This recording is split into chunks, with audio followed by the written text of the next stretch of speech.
Pan അടുപ്പത്ത് വെച്ച് ചൂടാകുമ്പോൾ അതിലേക്ക് എണ്ണ ഒഴിച്ചു കൊടുത്ത് എണ്ണ ഒന്ന് ചൂടായി വരുമ്പോൾ അതിലേക്ക് അരിഞ്ഞു വെച്ചിരിക്കുന്ന വെളുത്തുള്ളി ഇട്ട് കൊടുക്കുക. അതിനുശേഷം ഇഞ്ചി, പച്ചമുളക് ഇട്ട് ഇളക്കുക. അതിലേക്ക് അരിഞ്ഞു വെച്ചിരിക്കുന്ന സവോളയും ചേർത്ത് നന്നായി ഇളക്കുക. പുതിനയിലയും കറിവേപ്പിലയും ഇട്ടിളക്കുക. അല്പം ഉപ്പ് ചേർത്ത് വേവിച്ചെടുക്കുക. അതിനുശേഷം നന്നായി ഇളക്കി അതിലേക്ക് ഗരം മസാലയും കുരുമുളക് പൊടിയും ചേർത്ത് കൊടുക്കുക. കസ്തൂരി മേത്തിയും ചേർത്ത് നന്നായി ഇളക്കുക.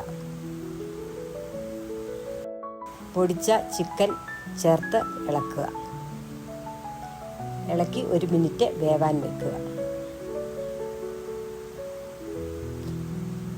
അതിനുശേഷം അതിലേക്ക് ചീസ് ചേർത്ത് നന്നായി ഇളക്കുക.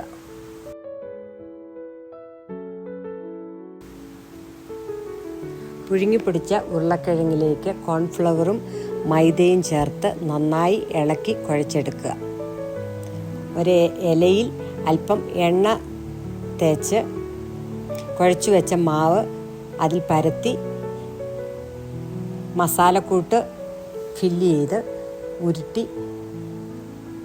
എടുക്കുക.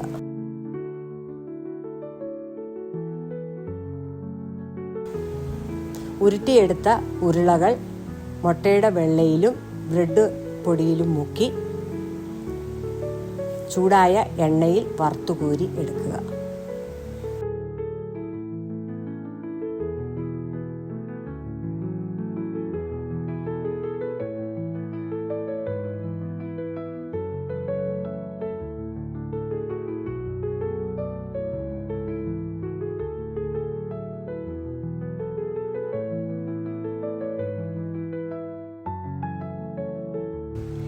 ഇപ്പോൾ നമ്മുടെ potato chicken cheese ball ready.